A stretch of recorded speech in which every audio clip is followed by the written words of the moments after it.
नमस्कार साथियों, only GSB में आपका हार्दिक स्वागत है। तो अभी हम पढ़ रहे हैं घटना चक्र नागरिक शास्त्र पीजीटी-एलटी ग्रेड के लिए। इसकी 26 क्लासें हमारे यूट्यूब चैनल पर अपलोड की जा चुकी हैं। आज ये 27वीं क्लास है। तो 27वीं क्लास का पहला प्रश्न है, प्रश्न नंबर 33। भारत के राष्ट्रपति पर महाभियोग की प्रक्रिया का वर्णन संविधान के किस अनुच्छेद में किया गया है? तो इसका सही जवाब बनेगा ऑप्शन नंबर बी 61 में।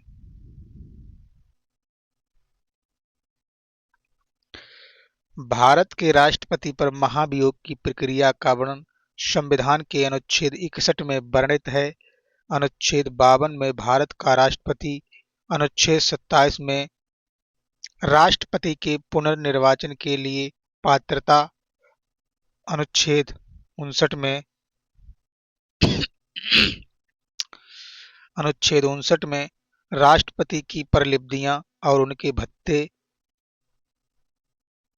और उनके कार्यकाल के संबंध में घटाए नहीं जा सकते का वर्णन दिया है।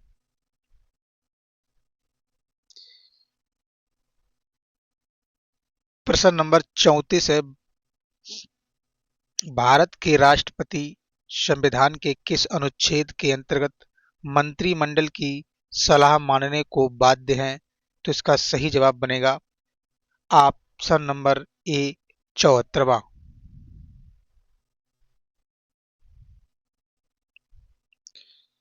अनुच्छेद 74 में प्रावधान है कि राष्ट्रपति को सहायता एवं सलाह देने के लिए एक मंत्रिपरिषद होगी जिसका प्रधान प्रधानमंत्री होगा और राष्ट्रपति अपने कृत्यों का प्रयोग ऐसी सलाह के अनुसार करेगा। 44वें संविधान संशोधन अधिनियम 1978 द्वारा इसमें एक महत्वपूर्ण उपबंध जोड़ा गया, जिसके अनुसार राष्ट्रपति मंत्रिपरिषद की सलाह को पुनर्विचार के लिए लौटा सकता है, पर पुनर्विचार के पश्चात दी गई सलाह के अनुसार कार्य करने को वह बाध्य होगा। प्रश्न नंबर 35 है, संविधान के किस अनुच्छेद के अंतर्गत भारत का राष्ट्रपति संघीय कैबिनेट की सलाह मानने के लिए बाध्य है? तो इसका सही जवाब बनेगा ऑप्शन नंबर डी अनुच्छेद 74।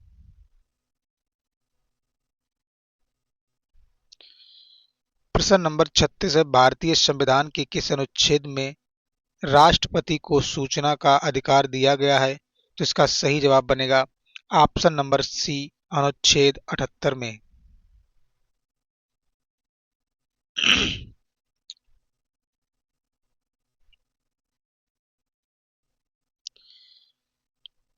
भारत के संविधान के अनुच्छेद 78 के अनुसार प्रधानमंत्री का वह कर्तव्य होगा कि वह देश के प्रशासनिक एवं विधायी मामलों तथा मंत्रिपरिषद के निर्णय के संबंध में राष्ट्रपति को सूचना दे। यदि राष्ट्रपति इस प्रकार की सूचना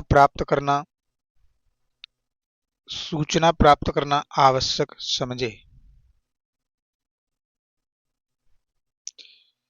प्रश्न नंबर 37 है, संविधान के किस अनुच्छेद में धन विधेयक संबंधी विशेष प्रक्रिया का वर्णन किया गया है? तो इसका सही जवाब बनेगा ऑप्शन नंबर सी अनुच्छेद 109 में। संविधान का अनुच्छेद 109 धन विधेयक के संबंध में विशेष प्रक्रिया का उल्लेख करता है। धन विधेयक की परिभाषा अनुच्छेद 110 में वर्णित है। प्रश्न नंबर 38 है, भारतीय संविधान के किस अनुच्छेद का संबंध वित्त विधेयक से है? तो इसका सही जवाब बनेगा ऑप्शन नंबर सी अनुच्छेद 109 में।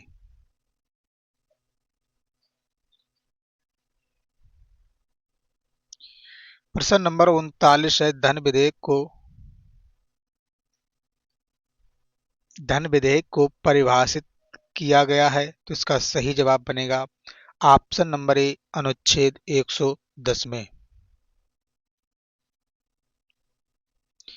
संविधान के अनुच्छेद 110 में धन विधेयक को परिभाषित किया गया है। अन्य महत्वपूर्ण तथ्य। संविधान के अनुच्छेद 110 के अनुसार कोई विधेयक धन विधेयक समझा जाता है यदि उसमें केवल निम्न सभी या किन्हीं विषयों से संबंधित उपबंध हैं।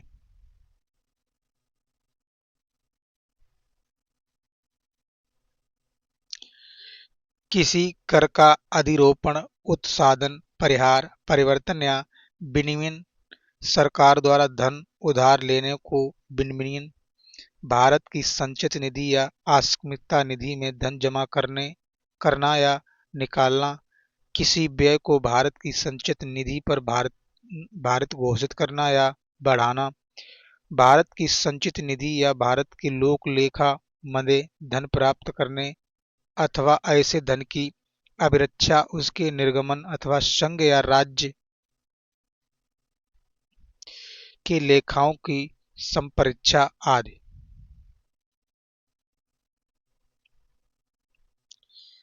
प्रश्न नंबर 40 है, संविधान के किस अनुच्छेद में उच्चतम न्यायालय की स्थापना एवं संरचना का वर्णन किया गया है? तो इसका सही जवाब बनेगा ऑप्शन नंबर ए, अनुच्छेद 124 में। संविधान के अनुच्छेद 124 में उच्चतम न्यायालय के गठन के संबंध में प्रावधान किया गया है तथा उच्चतम न्यायालय की संरचना की भी बात की गई है। प्रारंभ में उच्चतम न्यायालय में न्यायाधीशों की संख्या मुख्य न्यायाधीशों के अतिरिक्त 7 थी। वर्ष 2008 में एक अधिनियम के तहत मुख्य न्यायाधीश सहित सर्वोच्च न्यायालय में न्यायाधीशों की कुल संख्या 31 रखने का प्रावधान किया गया है। प्रश्न नंबर 41 है, भारतीय संविधान के किस अनुच्छेद में सर्वोच्च न्यायालय में तदर्थ न्यायाधीशों की व्यवस्था है? तो इसका सही जवाब बनेगा ऑप्शन नंबर डी, अनुच्छेद 127 में।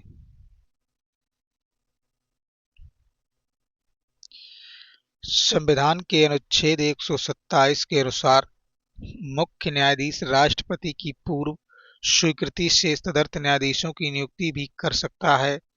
उच्च न्यायालयों के ऐसे न्यायाधीशों जो उच्चतम न्यायालय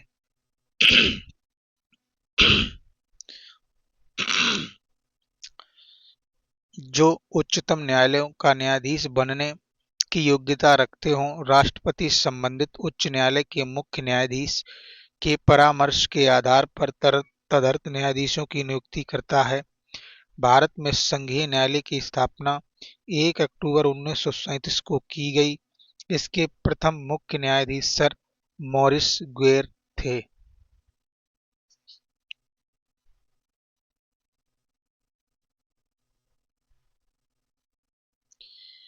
प्रश्न नंबर 42 है, भारत के संविधान का निम्न में कौन सा एक अनुच्छेद राष्ट्रपति को नियंत्रक तथा महालेखा परीक्षक नियुक्ति करने की शक्ति प्रदान करता है? तो इसका सही जवाब बनेगा ऑप्शन नंबर ए, अनुच्छेद 147। अनुच्छेद 148 के अनुसार भारत एक नियंत्रक, महालेखा परीक्षक, comptroller and auditor general of India होगा जिसको राष्ट्रपति नियुक्त करेगा तथा यह अपने पद से उसी रीति एवं आधारों से हटाया जाएगा जिस रीति एवं आधारों से उच्चतम न्यायालय के न्यायाधीश को हटाया जाता है।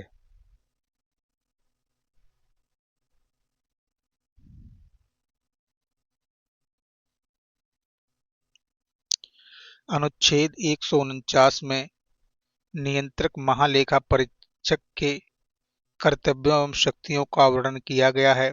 अनुच्छेद 150 में संघ एवं राज्य के लेखाओं का प्रारूप का वर्णन किया गया है। अनुच्छेद 147 में उनके निर्वाचन के संबंध में वर्णन किया गया है। प्रश्न नंबर 43 है, भारत के राष्ट्रपति को नियंत्रक तथा महालेखा परीक्षक नियुक्त करने का अधिकार है भारत के संविधान के प्रावधान के अनुसार? तो इसका सही जवाब बनेगा ऑप्शन नंबर सी, अनुच्छेद 148। प्रश्न नंबर 44 है, निम्न में कौन सा युग्म सही सुमेलित है? तो इसका सही जवाब बनेगा अनुच्छेद 153 मुख्यमंत्री के दायित्व से संबंधित सही है।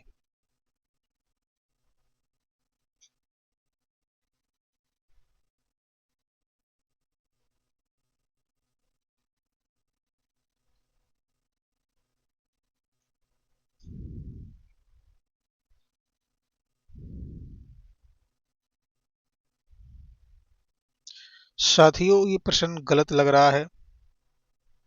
ये यहाँ पे कौन सा सही नहीं होना चाहिए था, ये आइए इसकी सही व्याख्या देखते हैं। अनुच्छेद 153 में राज्यों के राज्यपाल से संबंधित है। अनुच्छेद 154 में राज्य की कार्यपालिका शक्ति राज्यपाल में निहित होगी और अनुच्छेद 155 में राज्यपाल की नियुक्ति दी है। अनुच्छेद 156 में राज्यपाल का कार्यकाल दिया है।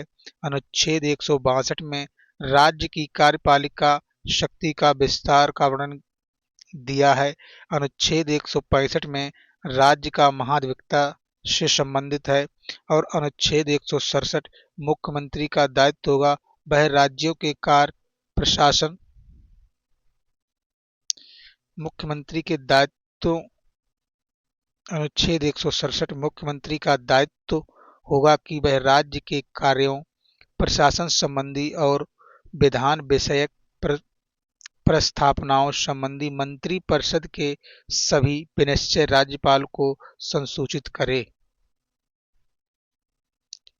प्रश्न नंबर 45 है, भारत के संविधान के किस अनुच्छेद के अनुसार उन बातों को छोड़कर जिनमें राज्यपाल स्वविवेक से कार्य करता है, उन कार्यों के निर्वाह में उसे सहायता और सलाह प्रदान करने के लिए एक मंत्रिपरिषद होगी जिसका प्रधान मुख्यमंत्री होगा? तो इसका सही जवाब बनेगा ऑप्शन नंबर डी, अनुच्छेद 163। भारतीय संविधान के अनुच्छेद 163 के अनुसार राज्यपाल के परामर्श तथा सहायता के लिए एक मंत्रिपरिषद होगी जिसका प्रधान मुख्यमंत्री होगा। अगला प्रश्न है प्रश्न नंबर 46, मुख्यमंत्री के कार्य व शक्तियों का उल्लेख भारतीय संविधान के किस अनुच्छेद में मिलता है? तो इसका सही जवाब बनेगा ऑप्शन नंबर बी, 167।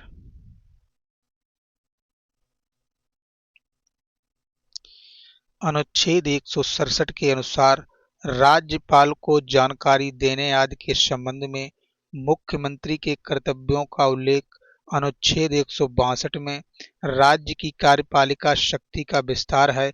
इस संविधान के उपबंधों के अधीन रहते हुए किसी राज्य की कार्यपालिका शक्ति का विस्तार उन विषयों पर होगा जिनके संबंध में उस राज्य के विधानमंडल को विधि बनाने की शक्ति है। अनुच्छेद 168 में राज्यों के विधानमंडल के गठन का प्रावधान, अनुच्छेद 169 में राज्यों के विधान परिषद के गठन एवं उत्पादन की बात दी गई है। अगला प्रश्न है प्रश्न नंबर 47, संविधान का कौन सा अनुच्छेद राज्यों में विधान परिषदों की समाप्ति एवं संरचना से संबंधित है? तो इसका सही जवाब बनेगा ऑप्शन नंबर सी, अनुच्छेद 169। आइए इसकी व्याख्या देखते हैं। भारतीय संविधान के अनुच्छेद 169 के अनुसार राज्य विधान परिषद की स्थापना और उन्मूलन का अधिकार संसद को है। अगला प्रश्न है प्रश्न नंबर 48,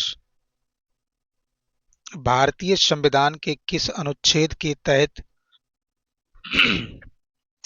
राज्यपाल किसी विधेयक को राष्ट्रपति की सलाह के लिए रख सकता है? तो इसका सही जवाब बनेगा ऑप्शन नंबर बी, अनुच्छेद 200 के तहत।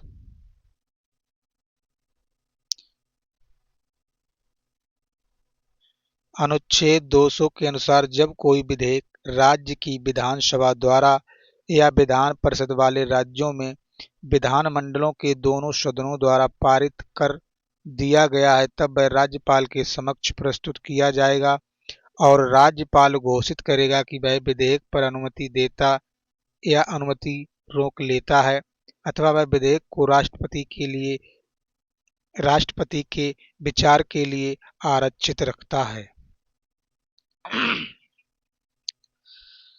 प्रश्न नंबर 49 है, संविधान के किस अनुच्छेद के तहत राज्यपाल विधानमंडल द्वारा पारित किसी विधेयक को राष्ट्रपति की स्वीकृति हेतु सुरक्षित रख सकता है?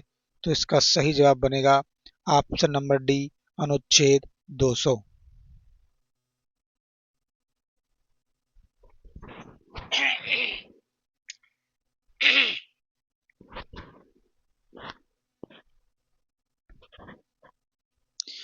अगला प्रश्न है प्रश्न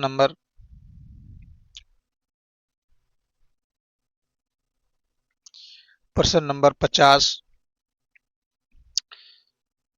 जिला जज की नियुक्ति का संबंध संविधान के किस अनुच्छेद से है?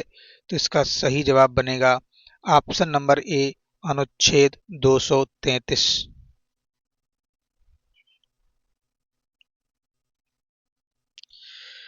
अनुच्छेद 233 के अधीन किसी राज्य में जिला न्यायाधीश नियुक्त होने वाले व्यक्तियों की नियुक्ति तथा न्यायाधीश की पदस्थापना और प्रोन्नति उस राज्य का राज्यपाल ऐसे राज्यों के संबंध में अधिकारिता का प्रयोग करने वाले उच्च न्यायालयों से परामर्श करके करेगा।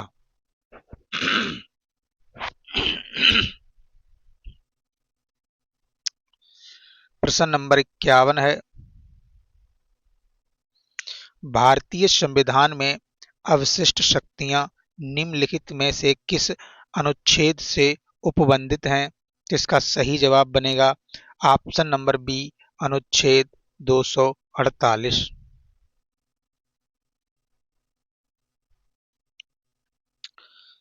अनुच्छेद 135 विद्यमान विधि के अधीन फेडरल न्यायालय की अधिकारिता और शक्तियों का उच्चतम न्यायालय द्वारा प्रत्युत्तव्य होना। अनुच्छेद 245 के अनुसार संसद भारत के संपूर्ण राज्य क्षेत्र या उसके किसी भाग के लिए विधि बना सकेगी और किसी राज्य का विधानमंडल संपूर्ण राज्य या उसके किसी भाग के लिए विधि बना सकेगा। अनुच्छेद 247 के तहत संसद को अधिकार है कि वे कुछ अतिरिक्त न्यायालयों की स्थापना कर सकती है।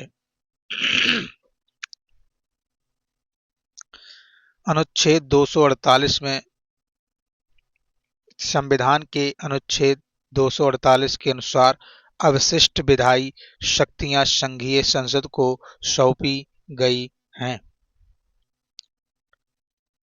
प्रश्न नंबर 52 है, भारतीय संविधान के किस अनुच्छेद के अंतर्गत राज्यसभा विशेष बहुमत द्वारा जारी सूची के किसी विषय पर संसद को कानून बनाने के लिए अधिकृत कर सकती है? तो इसका सही जवाब बनेगा ऑप्शन नंबर सी, अनुच्छेद 249।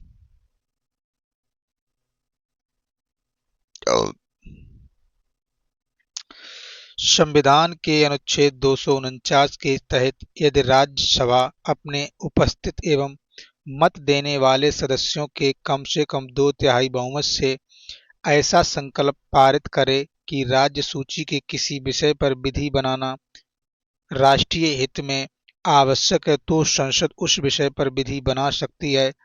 साथ ही ऐसी विधि संपूर्ण भारत या उसके किसी भाग के लिए बनाई जा सकती है, परंतु राज्य सूची में सम्मिलित विषय पर राष्ट्रीय हित में विधि राज्यसभा द्वारा प्रस्ताव पारित होने के उपरांत संसद बनाती है, न कि केवल राज्यसभा।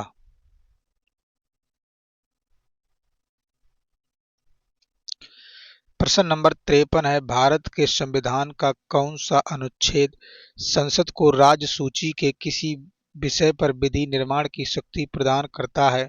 तो इसका सही जवाब बनेगा ऑप्शन नंबर डी, अनुच्छेद 249 के तहत। प्रश्न नंबर 54 है, भारतीय संविधान के किस अनुच्छेद के अंतर्गत संसद राज्य सूची में दिए गए किसी विषय पर कानून बना सकती है? तो इसका सही जवाब बनेगा ऑप्शन नंबर डी, अनुच्छेद 249।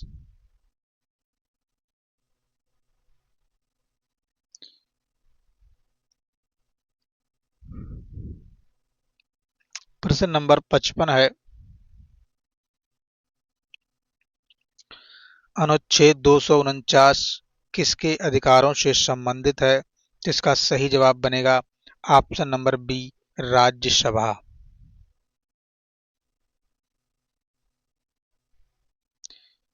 प्रश्न नंबर 56 है, भारतीय संविधान में कौन सा राज्य प्रशासनिक संबंध निम्नलिखित में से किस अनुच्छेद में वर्णित है?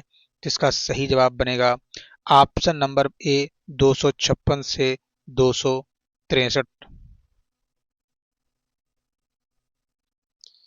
भारत के संविधान के 11वें भाग में संघ और राज्यों के बीच संबंधों का वर्णन है। इसी भाग के दूसरे अध्याय में अनुच्छेद 256 से अनुच्छेद 263 तक केंद्र राज्य प्रशासनिक संबंधों का वर्णन है। अन्य महत्वपूर्ण तथ्य, संविधान के 11वें भाग के पहले अध्याय में अनुच्छेद 245 से अनुच्छेद 255 तक संघ और राज्य के बीच विधायी संबंध वर्णित हैं।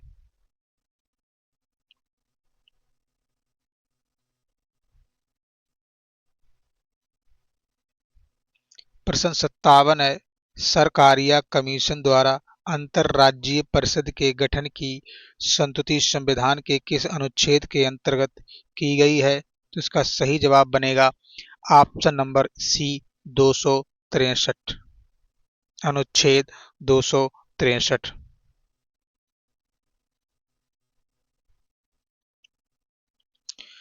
अनुच्छेद 263 केंद्र और राज्यों के बीच समन्वय स्थापित करने के लिए राष्ट्रपति को एक अंतरराज्य परिषद की स्थापना करने की शक्ति प्रदान करता है, यदि उसे यह प्रतीत हो कि उसकी स्थापना से लोक हितों की सिद्धि होगी, अतः अंतरराज्यीय परिषदों का निर्माण स्रोत संवैधानिक है।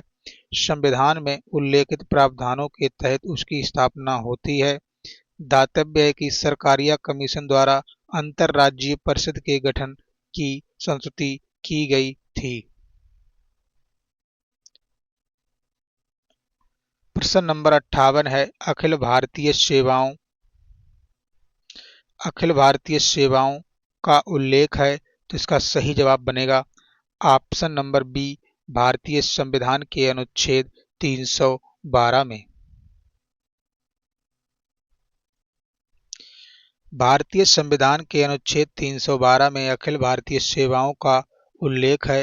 अनुच्छेद 260 के अंतर्गत भारत के बाहर राज्य क्षेत्रों के संबंध में संघ की अधिकारिता का उल्लेख है। अनुच्छेद 300 वाद और कार्यवाहियों का उल्लेख है।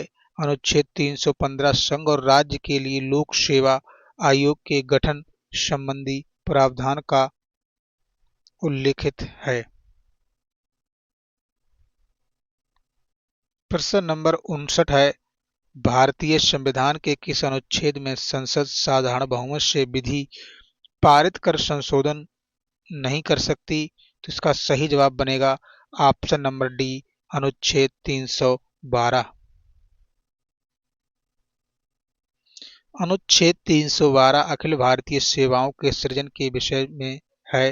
अनुच्छेद 312 में यह उपबंध है कि यदि राज्यसभा उपस्थित और मत देने वाले सदस्यों में से कम 2/3 सदस्यों द्वारा समर्थित संकल्प द्वारा यह घोषित करती है कि राष्ट्रीय हित में ऐसा करना आवश्यक या समीचीन है, तो संसद विधि बनाकर अखिल भारतीय सेवाओं का सृजन कर सकती है।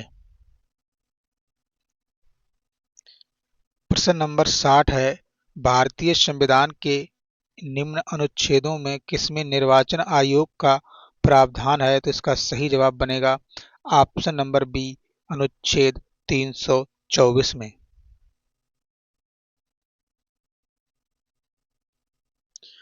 भारतीय संविधान के अनुच्छेद 324 के तहत संसद, राज्य विधानमंडलों, राष्ट्रपति एवं उपराष्ट्रपति के निर्वाचनों के अधीक्षण, निदेशन और नियंत्रण के लिए निर्वाचन आयोग का प्रावधान किया गया है।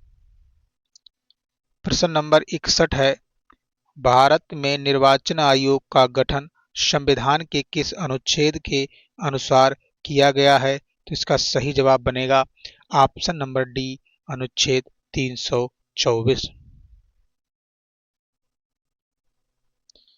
प्रश्न नंबर 62 है, भारतीय संविधान के किस अनुच्छेद में निर्वाचन आयोग के लिए प्रावधान है? तो इसका सही जवाब बनेगा ऑप्शन नंबर सी, अनुच्छेद 324।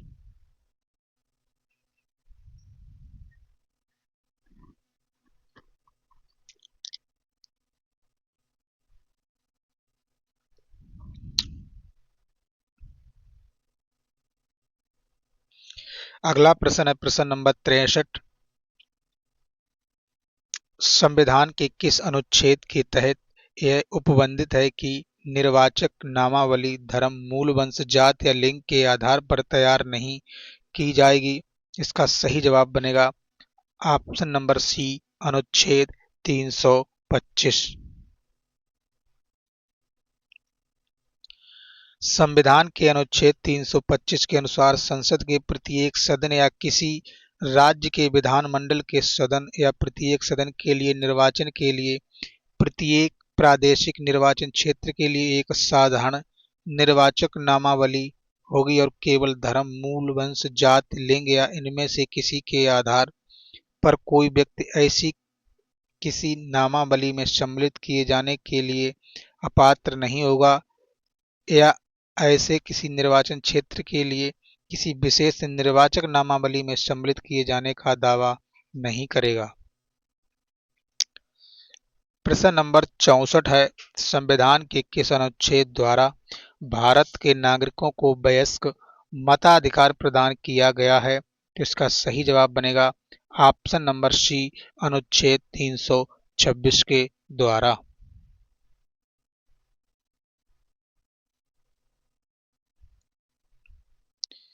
संविधान के अनुच्छेद 326 द्वारा भारत के नागरिकों को वयस्क मताधिकार प्रदान किया गया है। प्रश्न नंबर 65 है, भारतीय संविधान में सार्वजनिक वयस्क मताधिकार की व्यवस्था किस अनुच्छेद में उल्लिखित है? तो इसकी सही जवाब बनेगा ऑप्शन नंबर सी, अनुच्छेद 326। भारतीय संविधान का अनुच्छेद 333 सुनिश्चित करता है, तो इसका सही जवाब बनेगा ऑप्शन नंबर ए, राज्य की विधानसभा में एंग्लो इंडियन समुदाय का प्रतिनिधित्व।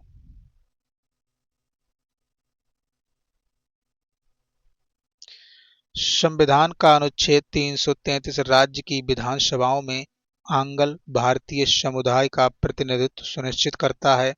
अनुच्छेद 333 के अनुसार यदि किसी राज्य के राज्यपाल की यह राय है कि उस राज्य की विधानसभा में आंग्ल भारतीय समुदाय का प्रतिनिधित्व आवश्यक है, यदि उसमें उसका प्रतिनिधित्व पर्याप्त नहीं है। अन्य महत्वपूर्ण तथ्य, अनुच्छेद 330 लोकसभा में अनुसूचित जातियों और अनुसूचित जनजातियों के लिए स्थानों का आरक्षण है। अनुच्छेद 331 में लोकसभा में आंग्ल भारतीय समुदाय का प्रतिनिधित्व और अनुच्छेद 332 में राज्यों की विधानसभाओं में अनुसूचित जातियों तथा अनुसूचित जनजातियों के लिए स्थानों का आरक्षण है और अनुच्छेद 333 में राज्य की विधानसभाओं में आंग्ल भारतीय समुदाय का प्रतिनिधित्व दिया गया है। प्रश्न नंबर 67 है, भारतीय संविधान में राष्ट्रपति को राजभाषा संबंधित सलाह देने के लिए एक आयोग की नियुक्ति का उपबंध है। यह किस अनुच्छेद में निहित है? तो इसका सही जवाब बनेगा ऑप्शन नंबर बी, अनुच्छेद 344।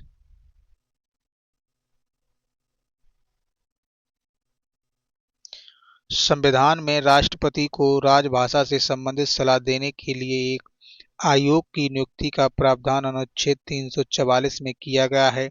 7 जून 1955 को तत्कालीन राष्ट्रपति डॉक्टर राजेंद्र प्रसाद ने बीजी खेर की अध्यक्षता में प्रथम राजकीय भाषा आयोग का गठन किया था।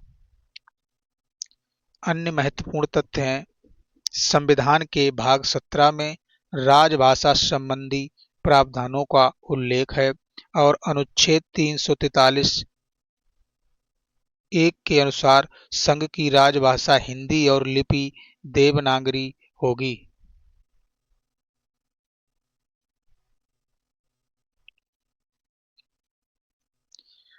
प्रश्न नंबर 68 है, भारत के राष्ट्रपति संविधान के किस अनुच्छेद द्वारा किसी राज्य के विधायी अधिकार संसद को सौंप सकते हैं? तो इसका सही जवाब बनेगा ऑप्शन नंबर बी, अनुच्छेद 356।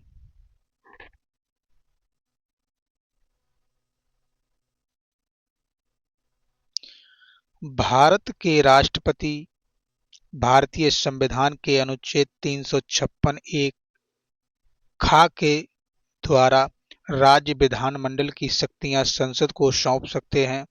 अनुच्छेद 356 के तहत यदि किसी राज्य के राज्यपाल के द्वारा राष्ट्रपति को यह लिखित सूचना प्रदान की जाए कि उस राज्य में शासन तंत्र विफल हो गया है तथा शासन संविधान के अनुरूप नहीं चलाया जा रहा है, तो राष्ट्रपति उस राज्य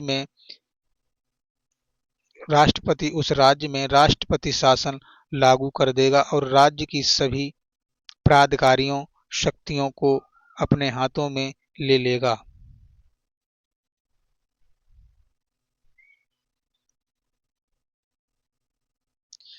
भारतीय संविधान में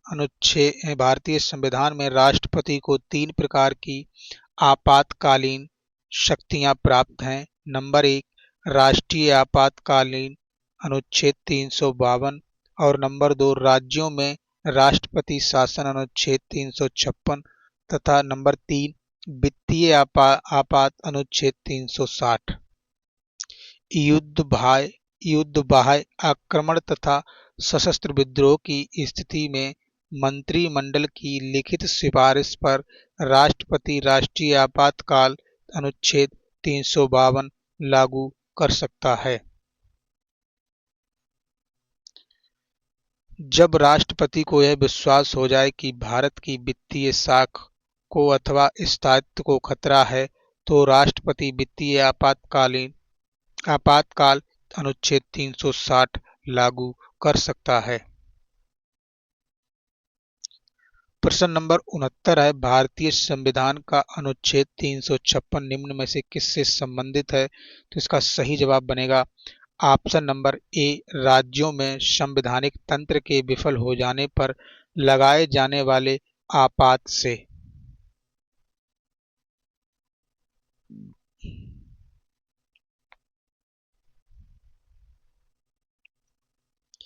प्रश्न नंबर 70 है, भारत के संविधान के अनुच्छेद 352 के अधीन राष्ट्रपति द्वारा आपात उद्घोषणा की जा सकती है। तो इसका सही जवाब बनेगा ऑप्शन नंबर डी, मंत्रिपरिषद के लिखित परामर्श पर। प्रश्न नंबर 71 है, किसी राज्य में राष्ट्रपति शासन किस प्रावधान के अनुसार लगाया जाता है? तो इसका सही जवाब बनेगा ऑप्शन नंबर डी, अनुच्छेद 356। प्रश्न नंबर 72 है, राष्ट्रपति शासन लागू किया जा सकता है। तो इसका सही जवाब बनेगा ऑप्शन नंबर सी, अनुच्छेद 356 के अंतर्गत।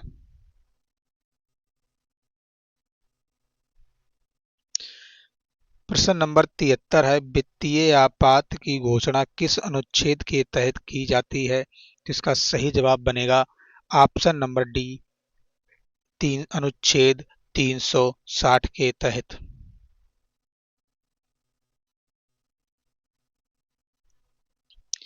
संविधान का अनुच्छेद 360 यह उपबंध करता है कि यदि राष्ट्रपति को समाधान हो जाए कि ऐसी स्थिति उत्पन्न हो गई है जिसमें भारत या उसके किसी भाग को वित्तीय स्वामित्व या प्रत्यक्षाख संकट में है, तो वह उद्घोषणा द्वारा वित्तीय आपातकाल की घोषणा कर सकता है।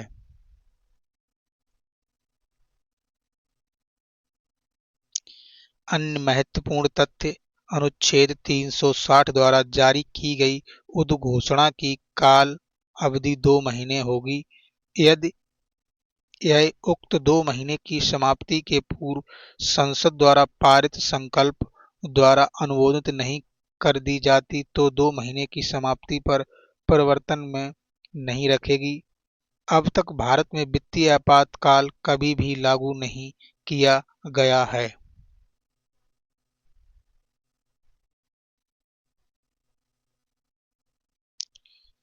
प्रश्न नंबर 74 है, निम्न में से किस भारतीय संविधान के अनुच्छेद का व्यवहार में कभी क्रियान्वयन नहीं हुआ है? तो इसका सही जवाब बनेगा ऑप्शन नंबर बी, अनुच्छेद 360।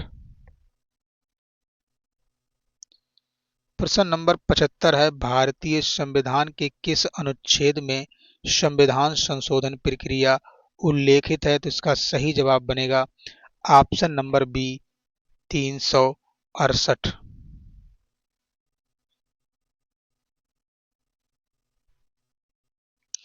अनुच्छेद 368 सब क्लास 1 संसद को संविधान में संशोधन करने की शक्ति प्रदान करता है। अनुच्छेद 368 यह कहता है कि इस संविधान में किसी बात के होते हुए भी संसद अपनी संविधायी शक्तियों का प्रयोग करते हुए इस संविधान के किसी उपबंध का परिवर्तन या निरसन के रूप में अनुच्छेद में उल्लेखित प्रक्रिया के अनुसार संशोधन कर सकेगी। अन्य महत्वपूर्ण तथ्य,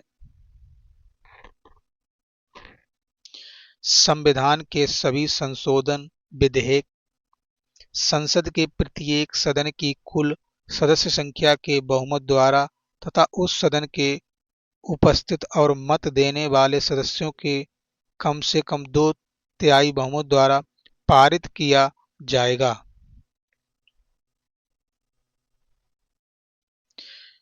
संविधान के संशोधन के लिए विधेयक किसी भी सदन में आरंभ किया जा सकता है। बहुमत द्वारा पारित होने के बाद इसे राष्ट्रपति के समक्ष प्रस्तुत किया जाएगा, जो इस पर अपनी अनुमति देने हेतु बाध्य होगा। प्रश्न नंबर 76 है, भारत के संविधान के किस अनुच्छेद के अंतर्गत संशोधन की प्रक्रिया परिभाषित है? तो इसका सही जवाब बनेगा ऑप्शन नंबर बी, अनुच्छेद 368। भारत के संविधान के किस भाग में अनुच्छेद 370 को स्थान दिया गया है? तो आइए इसका सही जवाब देखते हैं, फिर इसकी व्याख्या देखते हैं। तो इसका सही जवाब बनेगा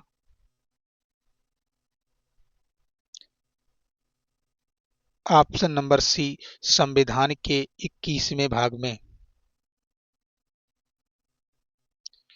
भारतीय संविधान के 21 भाग भारतीय संविधान के भाग 21 के अंतर्गत एक अस्थायी संक्रमणकालीन और विशेष उपबंध की व्यवस्था की गई है, जिसके तहत जम्मू कश्मीर के लिए विशेष उपबंध अनुच्छेद 370 में वर्णित है।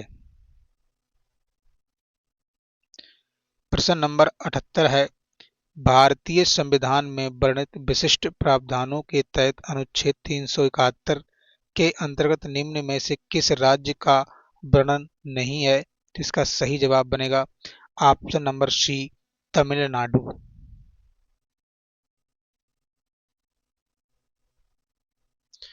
अनुच्छेद 371 के अंतर्गत महाराष्ट्र एवं गुजरात राज्यों के संबंध में विशेष उपबंध किया गया है। अनुच्छेद 371 का में नागालैंड राज्य के संबंध में विशेष उपबंध किया गया है। अनुच्छेद 371 खा में असम और अनुच्छेद 371 गा में मणिपुर और अनुच्छेद 371 घा में आंध्र प्रदेश या तेलंगाना के संबंध में विशेष उपबंध, अनुच्छेद 371 चा में सिक्किम और अनुच्छेद 371 हा में मिजोरम और अनुच्छेद 371 जा में अरुणाचल प्रदेश और अनुच्छेद 371 झा में गोवा तथा अनुच्छेद 371 वा में कर्नाटक राज्य के संबंध में विशेष उपबंध किया गया है।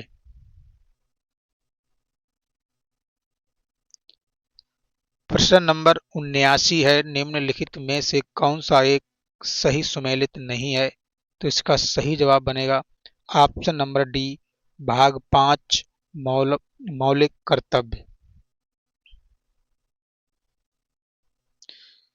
सही सुमेलन इस प्रकार है, संविधान और विषय भाग 2 में नागरिकता से संबंधित दिया है, भाग 3 में मौलिक कर्तव्य मौलिक अधिकार दिए गए हैं और भाग 4 में राज्य के नीति निर्देशक तत्व दिए गए हैं और भाग 5 में कार्यपालिका से संबंधित उपबंध या अनुच्छेद दिए गए हैं। मौलिक कर्तव्यों का वर्णन अनुच्छेद 51 का के तहत भाग 4 का में है।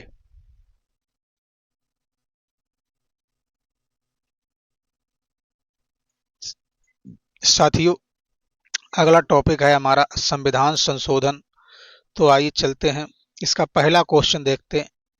साथियों, अगर आपको ये क्लास अच्छी लगती है तो आप चैनल को सब्सक्राइब और वीडियो को लाइक कर सकते हैं और कमेंट बॉक्स में अपना सुझाव अवश्य दे सकते हैं। तो आइए चलते हैं, संविधान संशोधन टॉपिक का पहला प्रश्न है, अनुच्छेद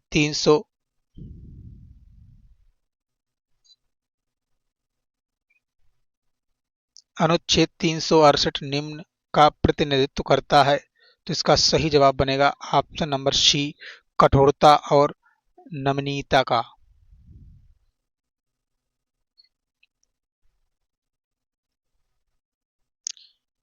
अनुच्छेद 368 नम्यता एवं अनम्यता का मिश्रण है। इसमें संशोधन का प्रावधान किया गया है। भारतीय संविधान के भाग 20 के अंतर्गत अनुच्छेद 368 में संसद को संविधान संशोधन की शक्ति प्रदान की गई है।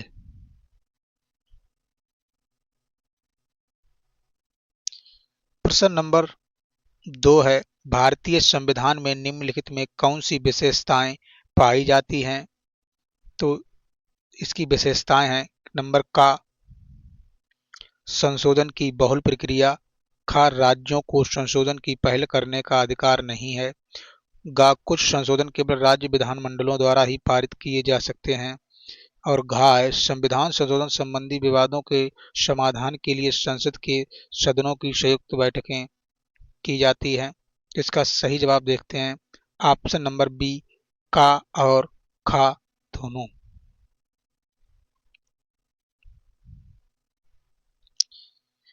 संविधान के अनुच्छेद 368 में संशोधन की बहुल प्रक्रिया वर्णित है। संशोधन राज्यों द्वारा प्रारंभ नहीं किया जा सकते, बल्कि कुछ संशोधन में राज्यों का अनुसमर्थन आवश्यक है। अन्य महत्वपूर्ण तथ्य, संविधान संशोधन संबंधी विधेयकों के बारे में संयुक्त अधिवेशन का प्रावधान नहीं है, क्योंकि इनके लिए अनुच्छेद 368(2) में स्वयं पूर्ण प्रक्रिया है।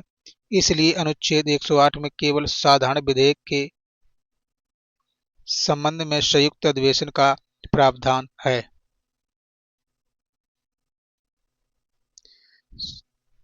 संविधान के संशोधन के लिए किसी विधेयक को संसद में पूर्व स्थापित करने के लिए राष्ट्रपति की पूर्व अनुमति आवश्यक नहीं है।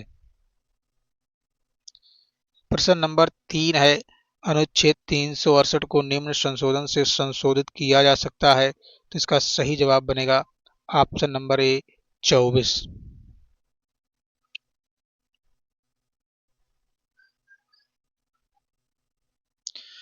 24वें संविधान संशोधन 1971 द्वारा अनुच्छेद 13 और 368 में संशोधन किया गया था कि यदि निर्धारित किया गया था यह निर्धारित किया गया कि अनुच्छेद 368 में दी गई प्रक्रिया मूल अधिकारों में संशोधन किया जा सकता है।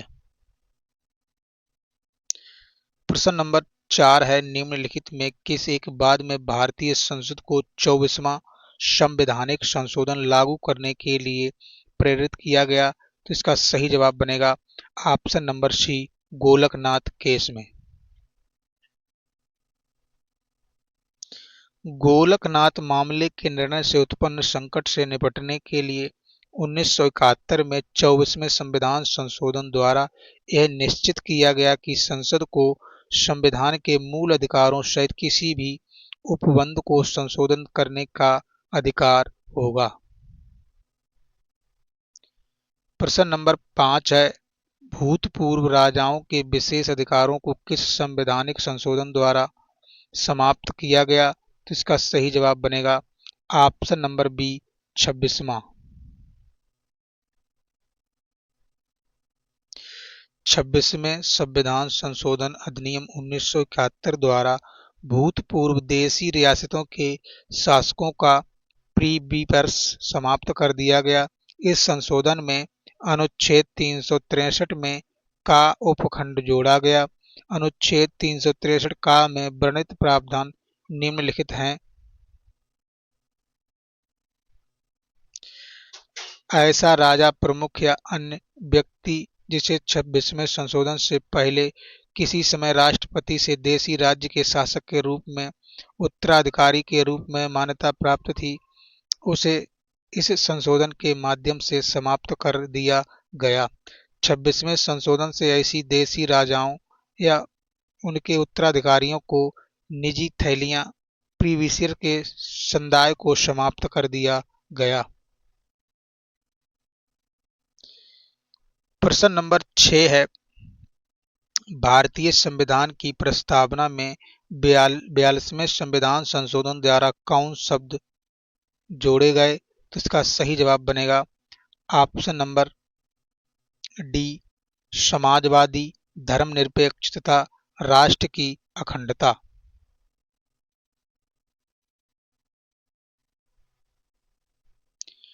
42वें संविधान संशोधन अधिनियम 1976 द्वारा संविधान की प्रस्तावना में 3 नए शब्द धर्मनिरपेक्ष, समाजवादी तथा राष्ट्र की अखंडता को जोड़ा गया है। ये धारणाएं संविधान में पहले से ही निहित थी, वस्तुतः संशोधन द्वारा उन्हें स्पष्ट कर दिया गया।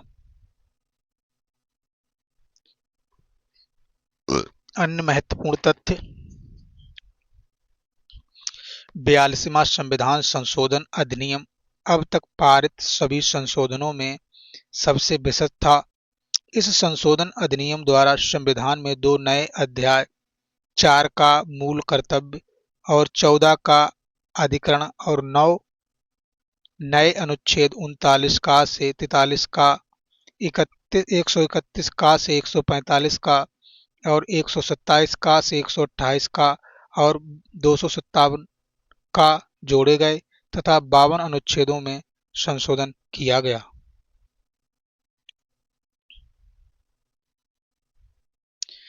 प्रश्न नंबर 7 है, किस संविधान संशोधन द्वारा भारतीय संविधान की भूमिका में समाजवादी एवं धर्मनिरपेक्षता शब्द जोड़े गए? तो इसका सही जवाब बनेगा ऑप्शन नंबर बी, 42वां संविधान संशोधन।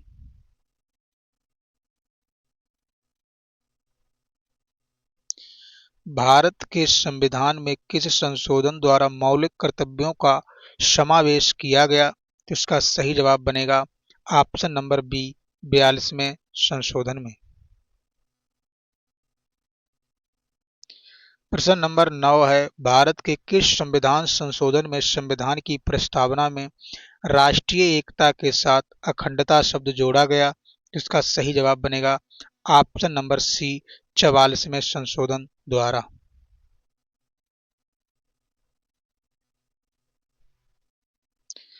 प्रश्न नंबर 10 है, किस संशोधन द्वारा संविधान में नागरिकों के मौलिक कर्तव्य जोड़े गए? तो इसका सही जवाब बनेगा ऑप्शन नंबर ए, 42वां संविधान संशोधन।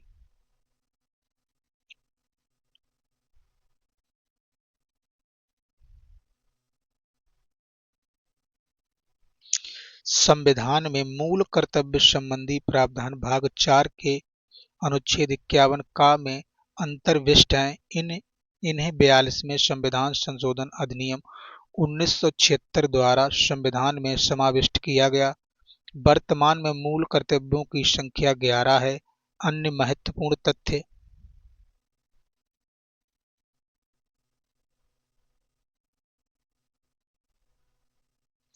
26 जनवरी 1950 को लागू संविधान में मूल कर्तव्यों का उल्लेख नहीं था।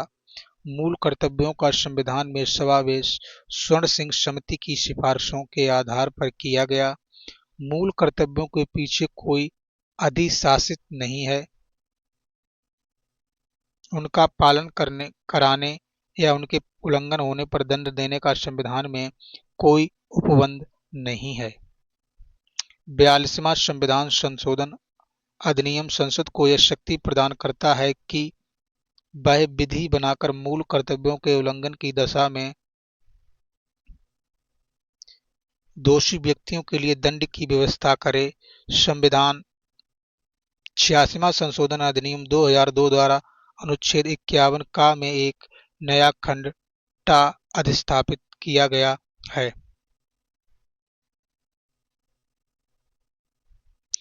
भारतीय संविधान के किस अनुच्छेद द्वारा आंतरिक अशांति पद के स्थान पर सशस्त्र विद्रोह पद का प्रयोग किया गया है? जिसका सही जवाब बनेगा ऑप्शन नंबर ए 44वां संशोधन।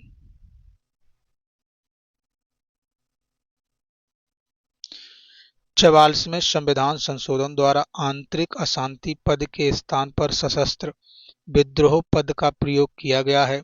इस प्रकार अनुच्छेद 352 में आपात उद्घोषणा सशस्त्र विद्रोह से आंतरिक अशांति होने पर ही की जाएगी। अन्य महत्वपूर्ण तथ्य। 44वें संविधान संशोधन द्वारा आपात उपबंधों में किए गए महत्वपूर्ण संशोधन इस प्रकार हैं। राष्ट्रपति द्वारा अनुच्छेद 352 के अंतर्गत आपातकाल की घोषणा तभी की जा सकेगी जबकि मंत्रिमंडल लिखित रूप में राष्ट्रपति को ऐसा परामर्श दे। यह आपातकाल युद्ध, बाहरी आक्रमण या सशस्त्र विद्रोह की स्थिति में ही घोषित किया जा सकेगा।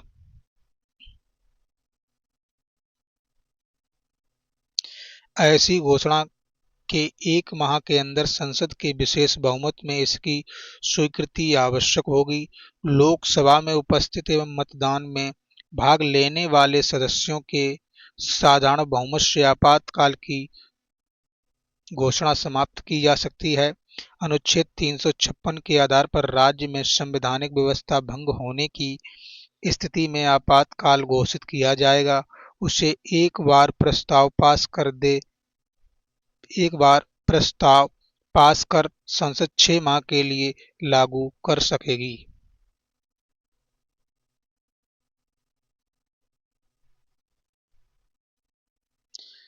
प्रश्न नंबर 12 है, निम्न में कौन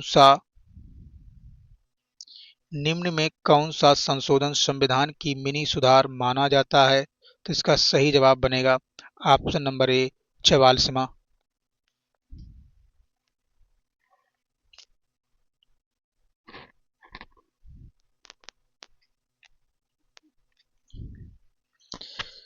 ऑप्शन नंबर ए 42वां संविधान संशोधन।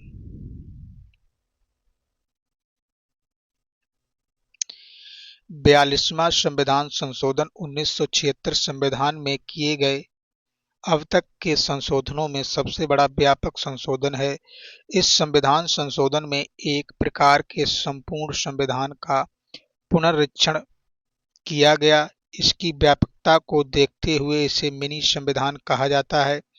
42वें संविधान संशोधन का मुख्य उद्देश्य उच्चतम न्यायालय द्वारा 1973 में केशवानंद भारतीय मामले में दिए गए निर्णयों से उत्पन्न कठिनाइयों को दूर करना था, जिसमें संसद की संविधान संशोधन की शक्ति को इस मामले में निर्णित संविधान के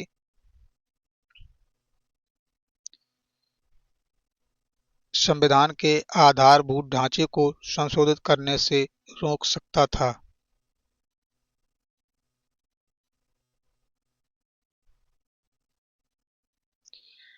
प्रश्न नंबर 13 है, किस संवैधानिक संशोधन में राज्य की नीति निर्देशक सिद्धांतों का विस्तार किया गया? तो इसका सही जवाब बनेगा ऑप्शन नंबर ए 42वां।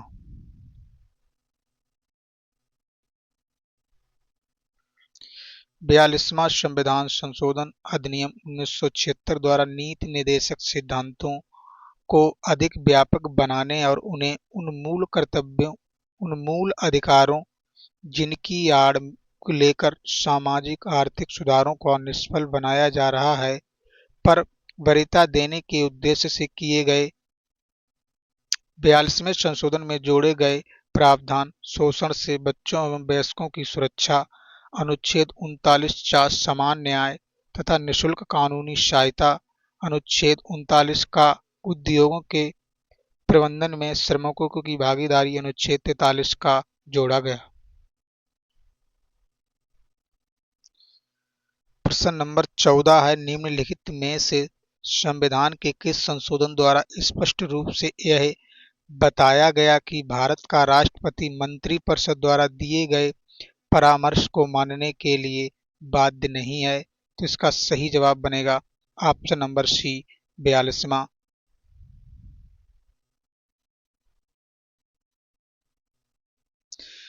42वें संविधान संशोधन अधिनियम 1976 के अनुसार राष्ट्रपति मंत्रिपरिषद की सलाह मानने के लिए बाध्य नहीं है।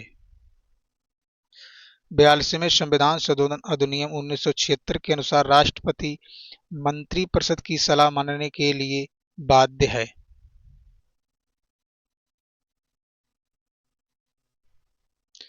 आइए इसका प्रश्न पुनः देखते हैं।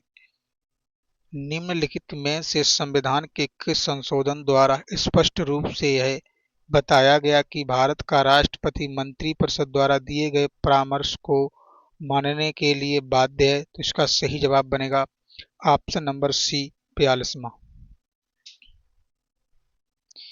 42वें संविधान संशोधन अधिनियम 1976 के अनुसार राष्ट्रपति मंत्रिपरिषद की सलाह मानने के लिए बाध्य है।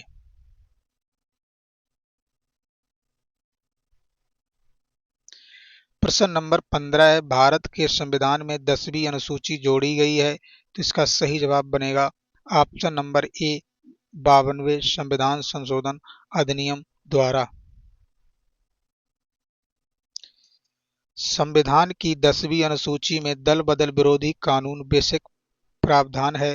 यह अनुसूची 52वें संविधान संशोधन 1985 के द्वारा जोड़ी गई है। ध्यातव्य है कि 10वीं अनुसूची में 91वें संविधान संशोधन 2003 द्वारा संशोधन किया गया है कि इस संशोधन का उद्देश्य दल बदल पर रोक लगाने के साथ साथ केंद्र एवं राज्यों में मंत्रिपरिषद के आकार को सीमित करना था। प्रश्न नंबर 16 है, भारत में वयस्क मताधिकार के लिए मूलतः 21 वर्ष की अवस्था निर्धारित की गई थी परंतु अब इसे घटाकर 18 वर्ष निर्धारण कर दिया गया है। एक किस वर्ष में हुआ? तो इसका सही जवाब बनेगा ऑप्शन नंबर सी सन 1989 में। 61वें संविधान संशोधन अधिनियम 1988 द्वारा मताधिकार की आयु को 21 वर्ष से घटाकर 18 वर्ष कर दिया था, जो कि 28 मार्च 1989 से प्रभावी हुआ। नवयुवकों द्वारा 18 वर्ष की आयु पर मताधिकार का प्रयोग पहली बार नवंबर 1989 में संपन्न 9वीं लोकसभा के आम चुनाव में किया गया। प्रश्न नंबर 17, किस संविधान संशोधन में मतदाता की आयु 21 वर्ष से घटाकर 18 वर्ष कर दी? तो इसका सही जवाब बनेगा ऑप्शन नंबर सी 61वां संशोधन द्वारा।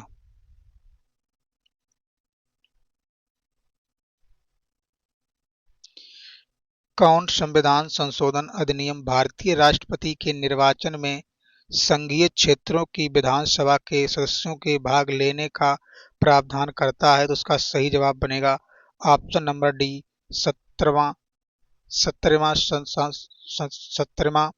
संशोधन अधिनियम।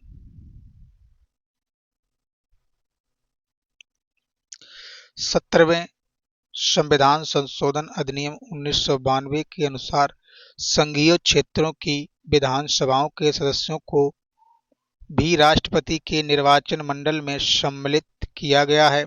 इस संशोधन द्वारा अनुच्छेद 54 में एक व्याख्या जोड़कर यह स्पष्ट कर दिया गया कि अनुच्छेद 54 और अनुच्छेद 55 में राज्य शब्द के अंतर्गत राष्ट्रीय राजधानी, राज्य क्षेत्र दिल्ली और संघ राज्य क्षेत्र पांडुचेरी भी सम्मिलित है। साथियों, अगर आपको ये वीडियो अच्छा लगता है तो चैनल को सब्सक्राइब और वीडियो को लाइक अवश्य करें और कमेंट बॉक्स में सुझाव अवश्य दें। साथियों, आपसे रिक्वेस्ट है कि अपना सपोर्ट दिखाते रहें और हमारे टेलीग्राम चैनल से भी जुड़ सकते हैं, जिसका लिंक डिस्क्रिप्शन बॉक्स में दिया है। Thanks for watching. धन्यवाद।